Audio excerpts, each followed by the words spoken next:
La solennité des saints Pierre et Paul. Quel mystère célébrons-nous à travers cette solennité? Chaque fois que nous célébrons un apôtre, nous célébrons la vocation ultime de l'homme. Nous célébrons l'homme dans toute sa grandeur. C'est à la fois la solennité de l'homme et la solennité de Dieu. Car en Jésus-Christ, qui nous parle d'ailleurs dans cet évangile de l'homme, nous avons vrai Dieu, il est vrai Dieu et vrai homme. La solennité des apôtres, c'est célébrer le vrai Dieu et le véritable homme. Dans l'évangile du jour, Jésus déclare « Tu es Pierre, et sur cette pierre je bâtirai mon église, et la puissance de la mort ne l'emportera pas sur elle. Je te donnerai les clés du royaume des cieux. Tout ce que tu auras lié sur la terre sera lié dans les cieux. Et tout ce que tu auras délié sur la terre sera délié dans les cieux. » C'est extraordinaire. Vous connaissez l'adage populaire. Dieu propose et c'est l'homme qui dispose, finalement. On dit l'homme propose, Dieu dispose, mais en vérité, tout ce que vous aurez lié sur la terre sera lié dans les cieux. Dieu propose, l'homme dispose. Nous célébrons donc la vocation ultime de l'homme. Saint Pierre nous la rappelle dans sa deuxième épître, quand il dit que Dieu nous a choisis, il nous a élus, il nous a fait participants de sa nature. Et Saint Pierre, qui le dit, n'a pas dit autre chose que ce que dira Saint Paul. Saint Pierre dit exactement ceci. Celui qui nous a appelés par sa propre gloire et vertu, par elle les précieuses, les plus grandes promesses nous ont été données. Par elle, les plus grandes promesses, le plus grand accomplissement de l'homme nous est offert dans le Christ, afin que vous deveniez ainsi participants de la divine nature, vous étant arrachés à la corruption qui est dans le monde, dans la convoitise. Et Paul va le résumer en disant simplement « Ce n'est plus moi qui vis, c'est le Christ qui vit en moi ». C'est tellement beau parce que ça rappelle ce que dit Aristote au sujet du philosophe. Et celui qui a atteint ce degré d'humanité, cette perfection, cet Himalaya, ce sommet d'humanité, vit par moments ce que les dieux vivent toujours. Cette vocation ultime de l'homme, nous savons que ce fut le rêve du serpent s'adressant à Adam et Ève, dit « Vous serez comme des dieux ». Mais il a faussé le moyen par la connaissance du bien et du mal. Non, vous connaîtrez plutôt la vérité et la vérité vous rendra libre. Par le mystère du Saint-Esprit, nous sommes connaturalisés au mystère de Dieu, par le Saint-Esprit. Ce n'est pas par la connaissance du bien et du mal, ça ne suffit pas. Puisque si Dieu était une personne, oui, Dieu un, une personne, si le Dieu un n'était qu'une personne, on dirait cela, ce serait peut-être vrai. Mais le Dieu un est trinité des personnes, 3 personnes, et la vie de Dieu qui est une vie personnelle, de procession de personnes, quand elle nous arrive à travers la grâce, nous fait participer à la fécondité divine. Donc cette vocation ultime de l'homme, il nous a fait participants de sa divinité. C'était le rêve du serpent, mais il a faussé le moyen. C'est le rêve de l'athéisme philosophique. Feuerbach dit « L'homme est un Dieu pour l'homme ».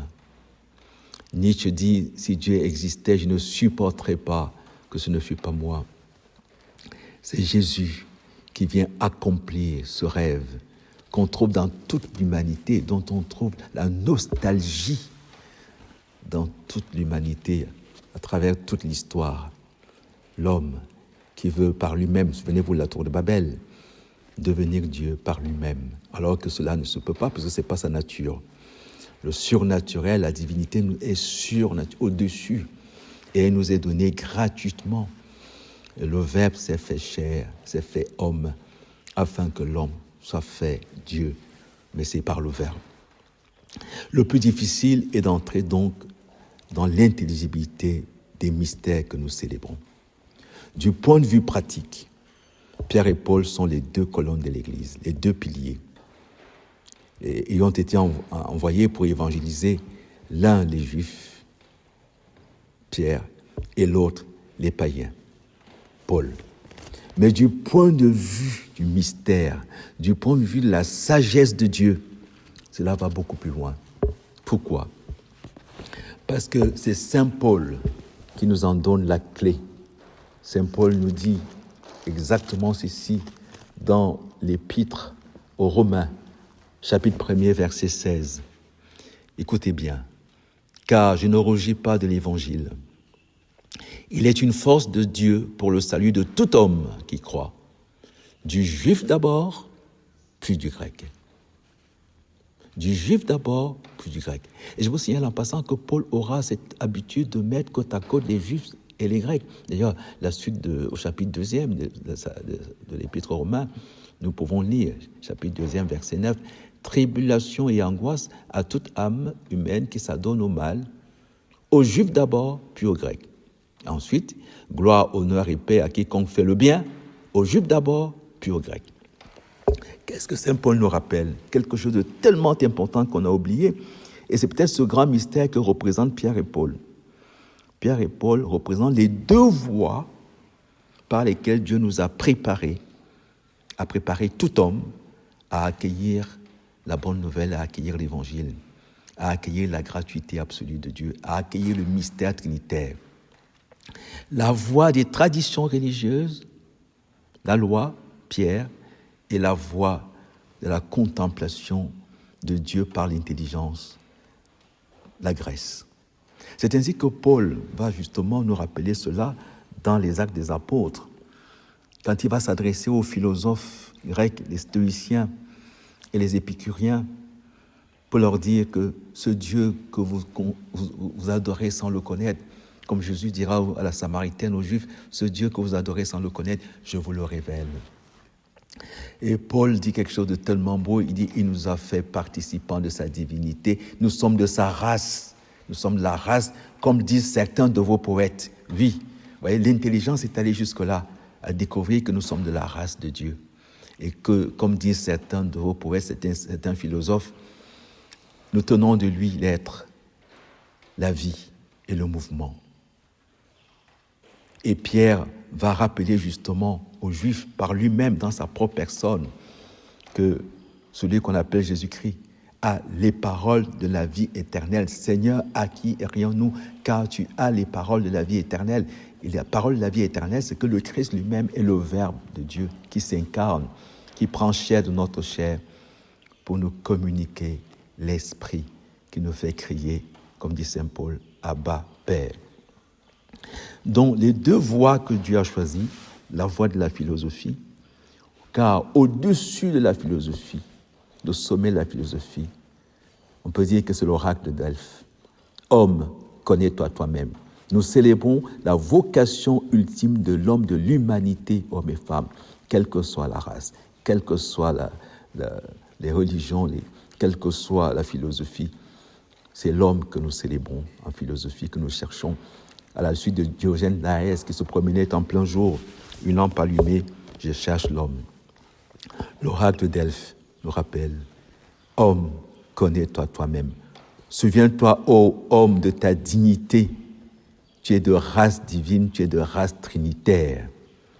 La Bible, au sommet, célèbre l'homme. Le psaume 8, qu'est-ce que l'homme, Seigneur, pour que tu penses à lui, à peine le fils-tu moindre qu'un Dieu. Le couronnant de gloire et d'honneur, tu as mis toutes choses à ses pieds. L'homme. L'homme, c'est bien ce que nous rappelle Pilate dans l'Évangile, en pointant Jésus du doigt. Voici l'homme, voici l'humanité dans toute sa splendeur. Jésus-Christ, vrai Dieu et vrai homme, comme nous le disons, nous le confessons dans le credo. C'est aussi le centurion, alors que Jésus est mort, dit, cet homme, alors qu'il est mort, cet homme était un homme juste, un homme ajusté à Dieu.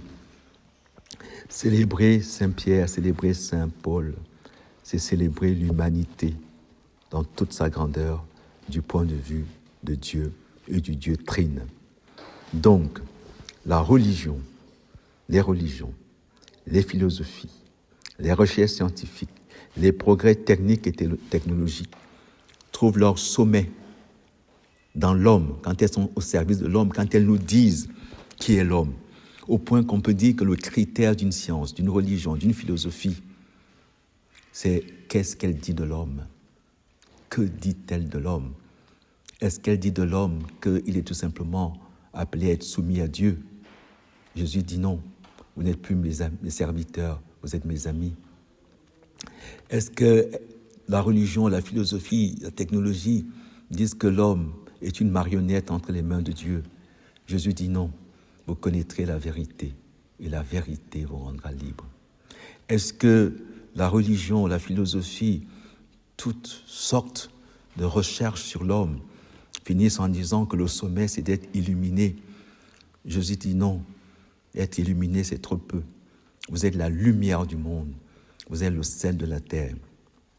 Saint Pierre et Saint Paul nous donnent donc à contempler une fois de plus l'homme, le chef-d'œuvre de Dieu, fait à son image et à sa ressemblance. L'homme, le chef-d'œuvre de Dieu, que Dieu appelle à partager sa plénitude. De sa plénitude, nous avons tous reçu grâce après grâce. Dieu, en Jésus-Christ, a dit son dernier mot sur l'homme. L'homme est désormais celui en qui habite, dit Saint Paul, la plénitude de la divinité. Vous savez que le mot enthousiasme veut dire plein de Dieu. Saint Paul et Saint Pierre viennent nous rappeler d'où nous venons et où nous allons. Nous venons de la Trinité et nous retournons à la Trinité. Et le sommet de notre vie sur la terre, c'est la participation aux processions divines quand nous contemplons la beauté, l'harmonie entre la vérité et l'amour. Quelle que soit notre démarche, quelle que soit notre philosophie, quelle que soit notre recherche, qu'est-ce qu'elle nous dit de l'homme? On peut dire qu'on peut distinguer les religions à partir de ce qu'elles disent. Pas de Dieu, Dieu reste un mystère, Dieu est Dieu. Mais ce qu'elles nous disent de l'homme, qu'est-ce que ta religion dit de l'homme? Jésus apporte le dernier mot. En ces temps qui sont les derniers, nous dit l'Épître aux Hébreux, il nous a parlé par le Christ. Qu'est-ce que le Christ dit? Tu es Pierre. Et sur cette pierre, je bâtirai mon église. Extraordinaire. Et la puissance de la mort ne l'emportera pas sur elle. Je te donnerai les clés du royaume des cieux. Ça, c'est Dieu. Mais Dieu, dans sa gratuité absolue, ne peut agir que pour nous connaturaliser à lui. L'être premier que les traditions religieuses appellent le Dieu créateur est la cause finale, et comme cause finale, la cause des causes finales, la cause finale, c'est le bien qui est diffusible de lui-même.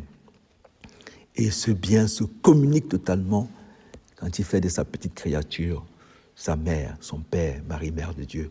Thomas d'Aquin va jusqu'à dire, quand il fait de sa petite créature son Dieu à lui, qui est Dieu. C'est ce mystère que nous célébrons. Ce que vous aurez lié sur la terre sera lié dans les cieux.